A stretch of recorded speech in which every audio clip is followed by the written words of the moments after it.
फॉर्मॅटिक्स and nanotechnology in precision farming मधला topic number 4 आणि 5 आहे. त्याचा टॉपिक आहे soil mapping. Okay, so lecture number 4 and 5 because already 3 are covered. पहिले 3 already covered झालेले आहेत. लेक्चर नंबर 4 आणि 5 शिकवला की automatically we are ready for the mid term examination. Mid term पर्यंत सिलेबस संपेल. आपण काय लगेच मिड घेणार नाही अजून, जवळपास 1 महिना आहे अजून. त्याच्यानंतर I have to covered the practical practicals in between that because there is no any practical is covered. आतापर्यंत कोणतंही प्रॅक्टिकल शिकवलं गेलेलं नाही. ओके, ठीक आहे. So today's our topic is soil mapping. ठीक आहे, सॉइल मॅपिंग हा जो आपला आजचा टॉपिक आहे तो आज मी शिकवणार आहे. ठीक आहे.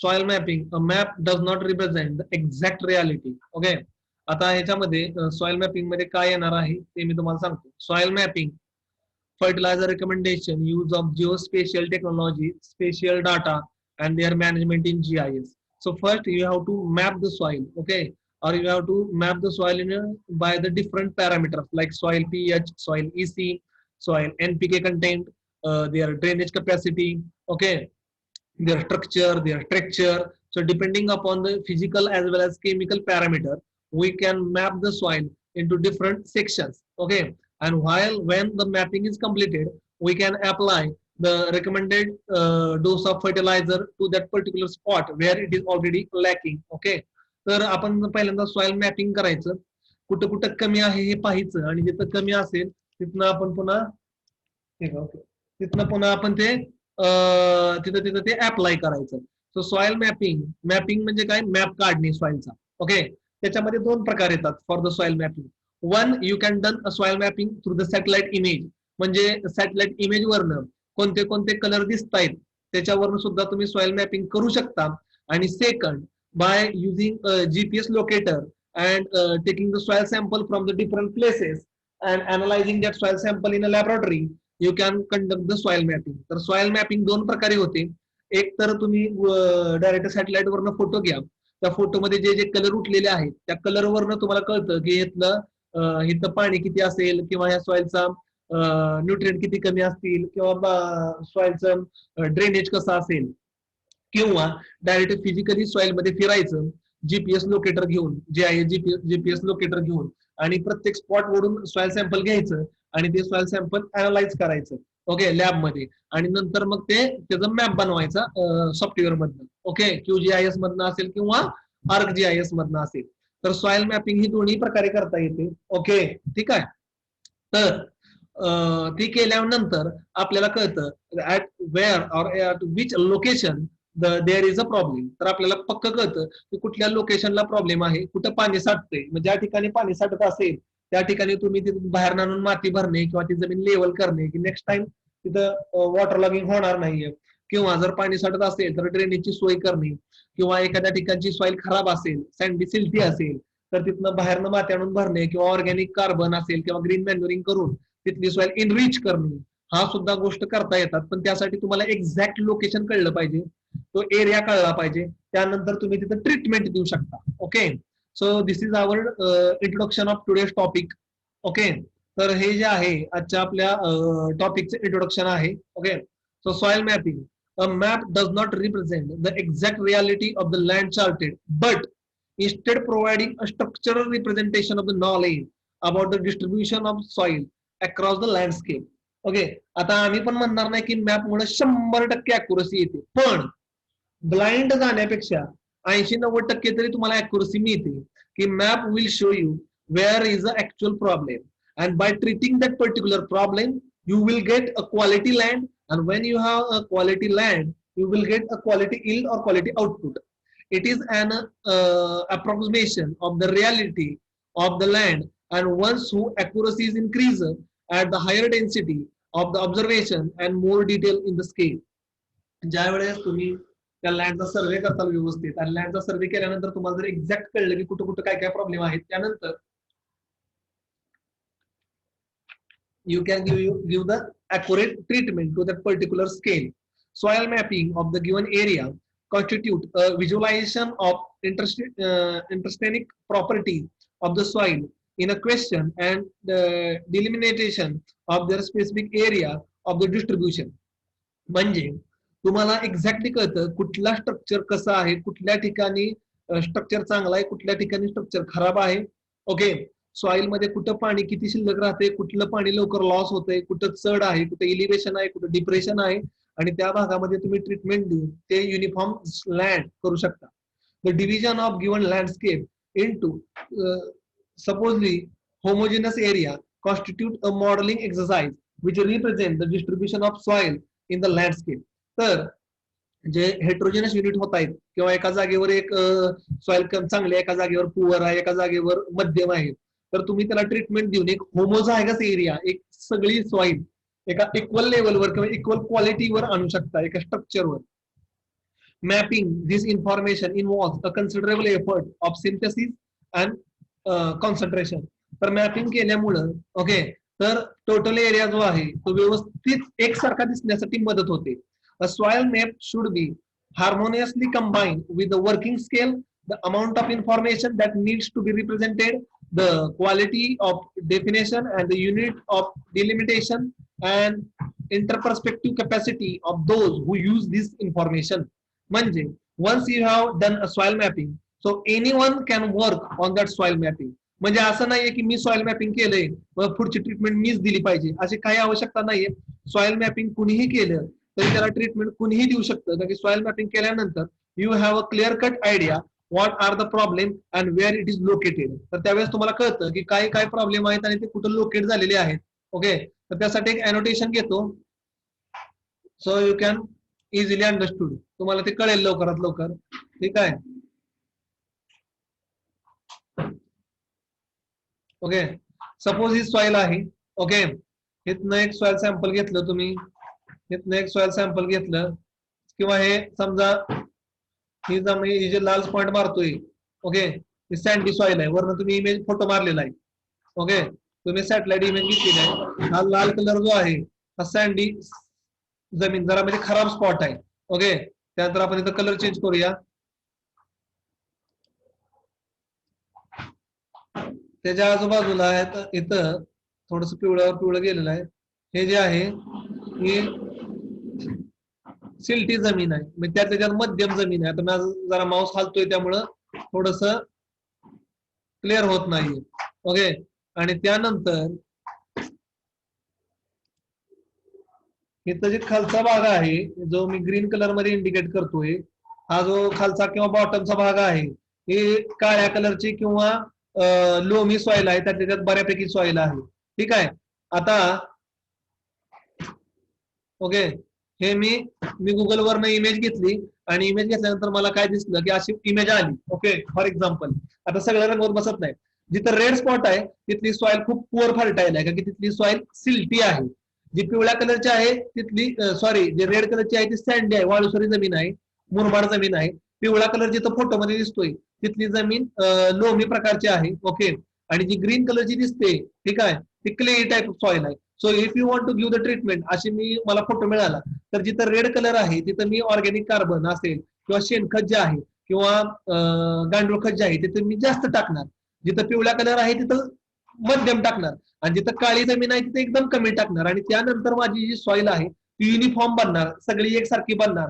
दिस is the main advantage of soil mapping, आणि हेच तर सॉइल मॅपिंगचं मेन ऍडव्हान्टेज आहे. ओके, ठीक आहे. तर अशा पद्धतीने आपल्याला सॉइल मॅपिंग हे करायचं आहे. त्यानंतर synthesise the key properties of the soil in a single document using a set of confection and legends that allow a rapid interpretation of the data.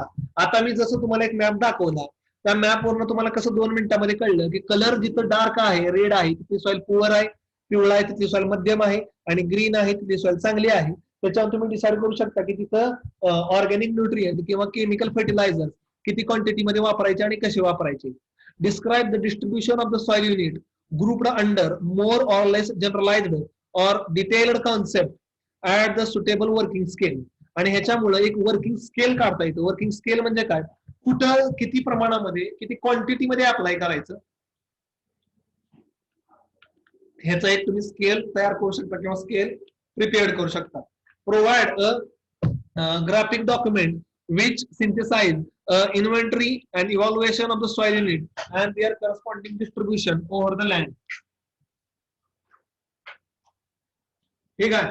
तर तर तुम्हाला एक आयडिया किंवा एक नॉलेज येतं की आपल्याला कशा प्रकारे आपले इन्व्हेंटरी किंवा आपले जे इनपुट्स आहेत ते सॉइल मध्ये डिस्ट्रीब्यूट करायचं आहे.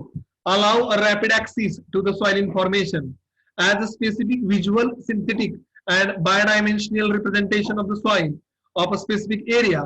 The soil map should facilitate the access to the information which enable a rational use of soil data. आणि त्याच्यामुळं आपल्याला एक कळते की सॉइलचा एक जो डाटा आहे क्वालिटी डाटा तो तुम्हाला भेटतो. पुढच्या वर्षी ज्यावेळेस तुम्ही पुन्हा फोटो काढचाल सॉइलचा त्या जर तुम्ही ट्रीटमेंट प्रॉपर दिली असेल तर बऱ्यापैकी सॉइल होमोझायनस दिसणार होमोझायगस दिसणार एकसारखे दिसणार. पण जर ट्रीटमेंट व्यवस्थित दिली असेल तर आता एक लक्षात ठेवा सॉइलचे जे फिजिकल आणि केमिकल कॅरेक्टरिस्टिक्स आहेत ते लगेचच्या लगेच चेंज होत नाहीत. म्हणजे एका वर्षामध्ये त्याच्यामध्ये ड्रास्टिक चेंज येतो असं मी म्हणत नाही. If you are giving this treatment for 2 to 3 years, then you will have the idea of homozygous soil. आता इथं बघा एक 3 सॉइल मॅप दाखवलेले आहेत.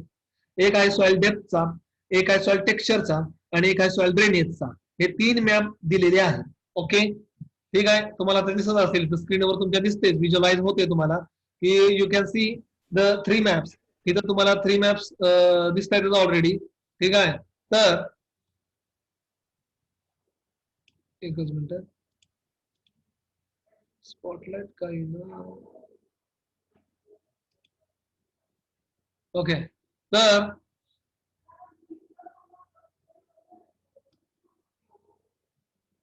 ओके माझा एक रेड कलरचा पॉइंटर तुमच्या स्क्रीनवर दिसतोय आता फिरताना. ओके ठीक आहे. तर इथं बघा पहिले सॉइल डेप्थ बघूया. तर ग्रीन कलर जो दिसतोय मी खाली बघा माझा मार्कर फिरतोय तुमच्या स्क्रीनवर. ओके जिथं जिथं ग्रीन कलर आहे तिथल्या सॉइलची डेप्थ चांगली आहे. जिथं जिथं पिंक कलर आहे तिथल्या सॉइलची डेप्थ मॉडरेट आहे.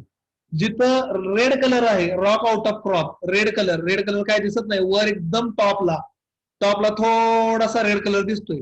जिथं ग्रे कलर आहे तिथली जमीन शालो आहे. ओके जिथं येलो कलर आहे तिथली जमीन खूप डीप आहे. Okay very deep.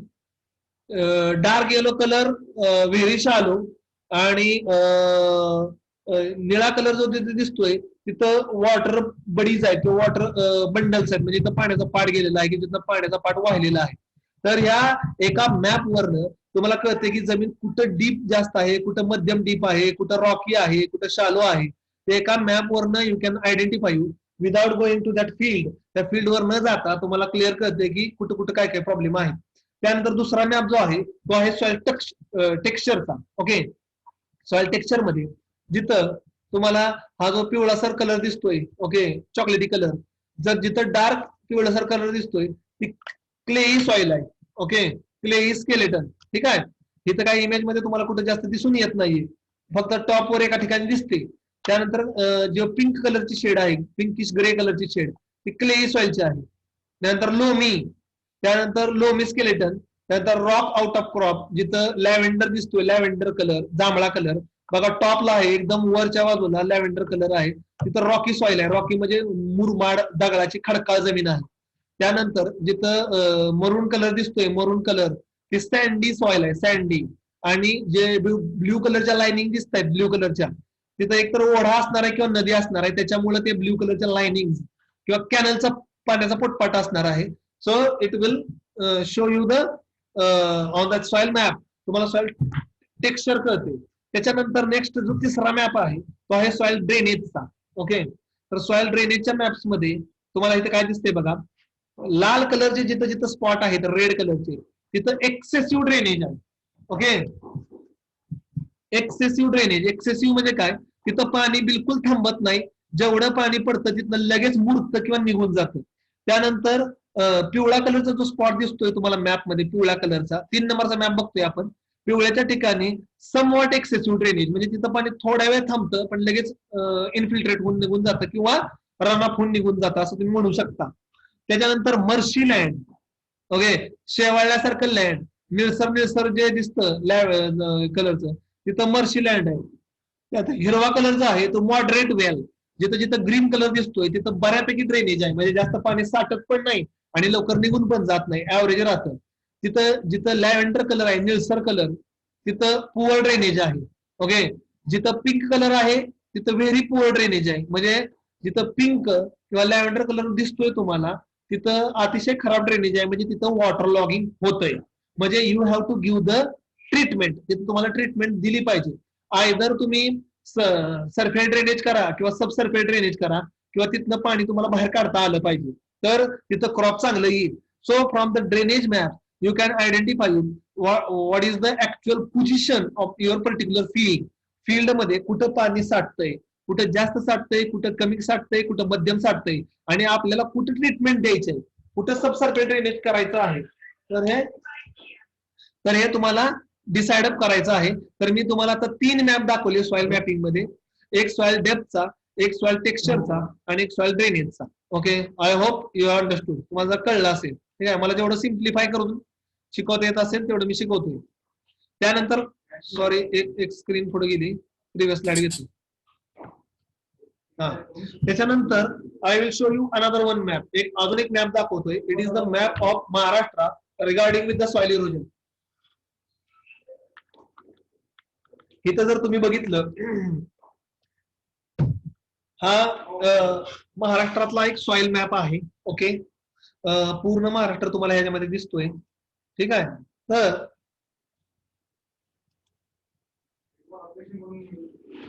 या महाराष्ट्रातल्या सॉइल मॅप मध्ये तर तुम्हाला काय दिसतंय, पहिला आहे very slight.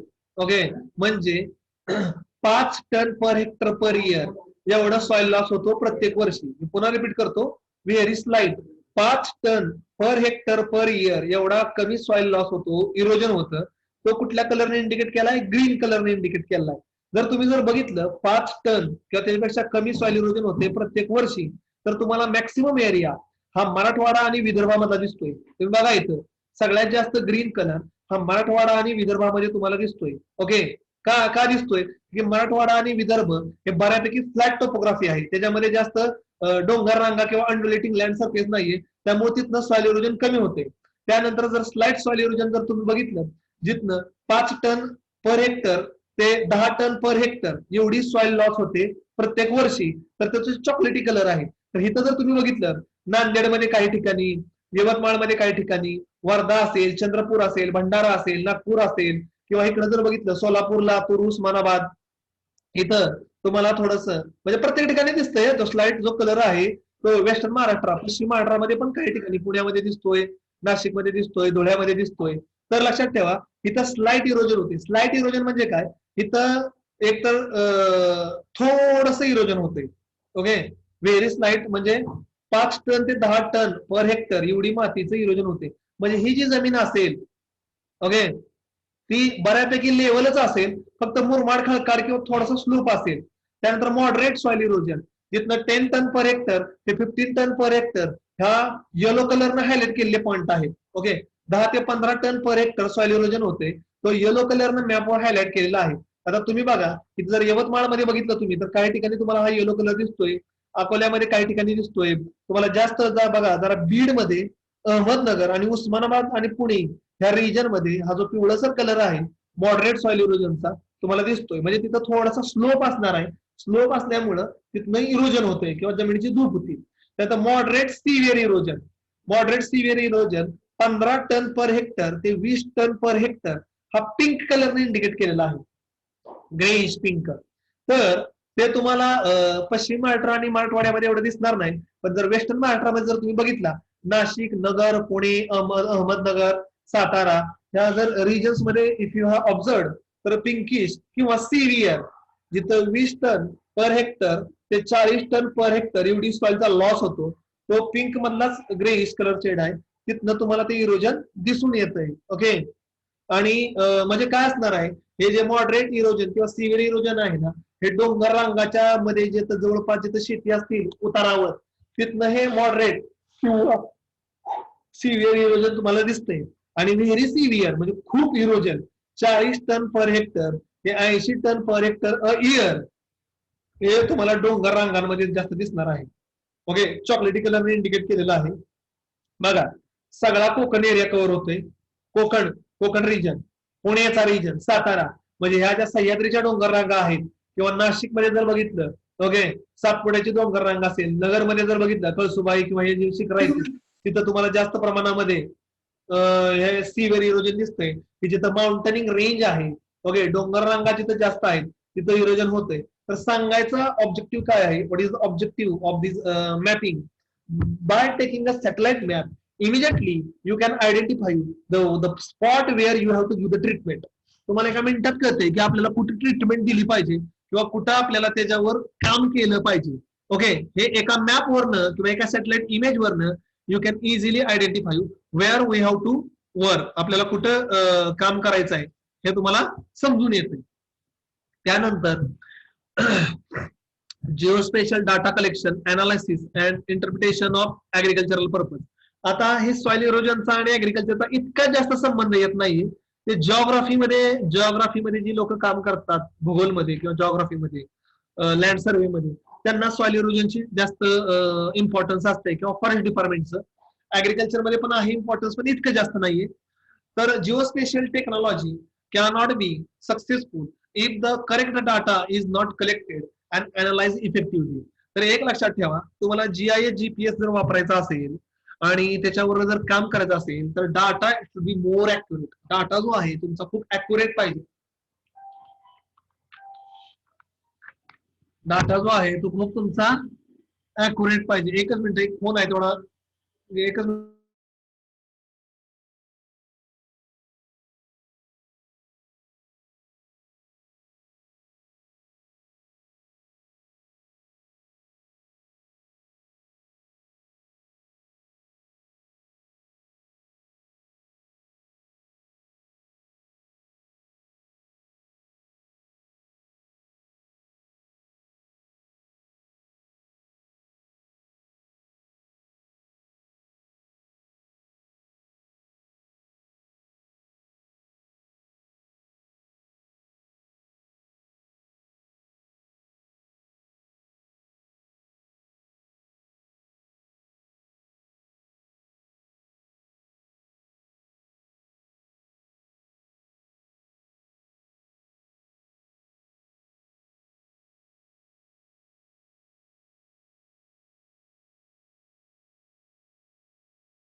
Sorry for disturbance, एक अर्जंट फोन होता त्यामुळे उचलला.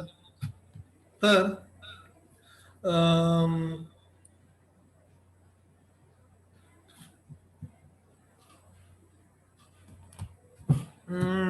जिओस्पेशल टेक्नॉलॉजी जे आहे ते त्यासाठी डाटा करेक्ट पाहिजे आणि त्याचं इफेक्टिव्ह अनालिसिस पाहिजे. To achieve this several techniques have been advanced, most of which are based on the remote sensing. ह्यापैकी हे जेवढे इमेजेस कॅल्क्युलेट केल्या जातात ह्या मोस्टली रिमोट सेन्सिंग वरनं, म्हणजे सॅटेलाइट इमेज वरनच काढल्या जातात. आता एक लक्षात ठेवा, जर महाराष्ट्राचं जर सॉइल इरोजनचं जर सर्व्हे करायचं म्हणलं आणि माणसं लावून करायचं म्हणलं तर वर्ष सुद्धा पुरायचं नाही. पण एक सॅटेलाइट इमेज किंवा एका फोटोमुळं तुम्हाला अख्ख्या महाराष्ट्रातला सॉइल इरोजनचा सर्वे हा एका मिनिटामध्ये किंवा एका दिवसामध्ये अवेलेबल होतोय. हा फरक आहे रिमोट सेन्सिंग किंवा जीआयएसचा. It will save your time, your money, your labour, ह्या सगळ्या गोष्टी तुमच्या सेव्ह करतं. Each zone has a specific requirement that required the use of GIS GPS to satisfy its need. Thus, the first step of precision farming, therefore, is to divide the land into management zone. The division of land into zone is mainly based on the आता soil mapping आपण वेगवेगळ्या class किंवा type साठी करतो.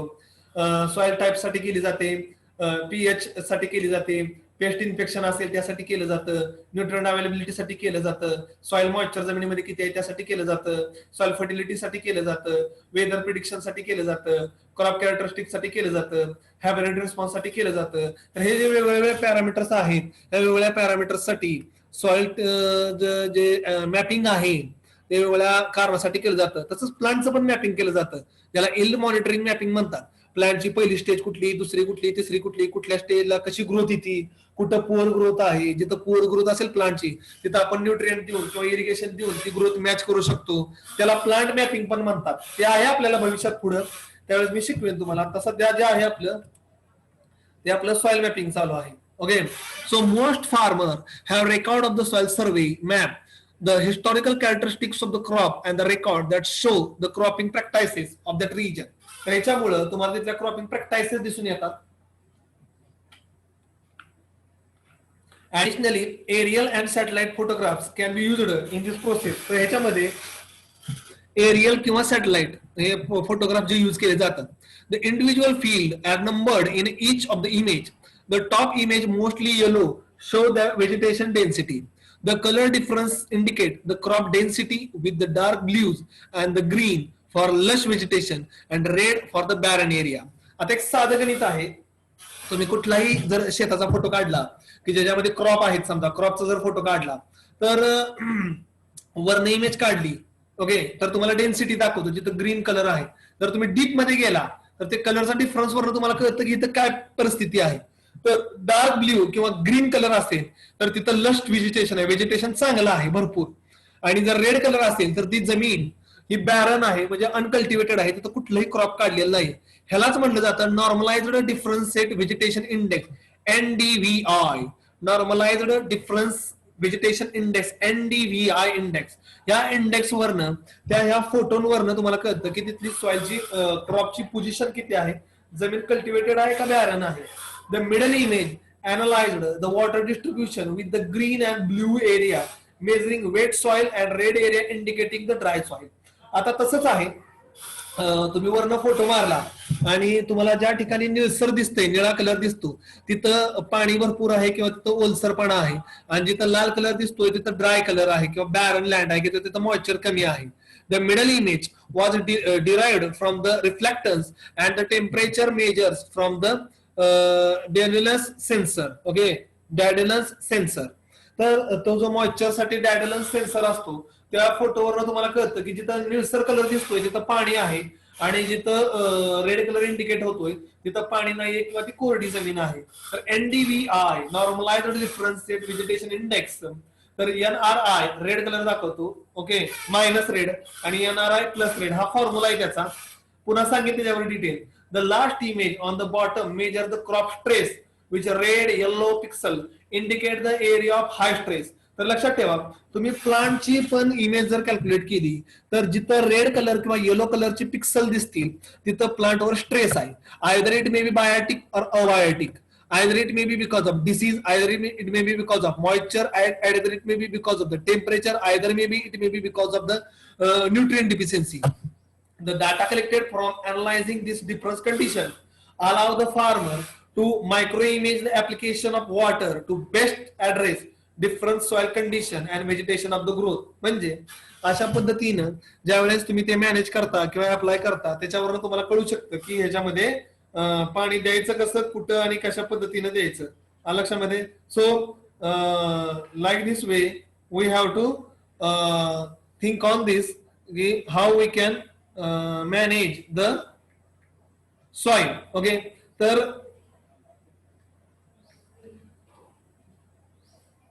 पोरांनो आपला जो syllabus आहे तो आता म्हणजे अर्धा टॉपिक शिकवून झालेला आहे आणि अर्ध्या टॉपिकच्या काही स्लाइड शिल्लक आहेत.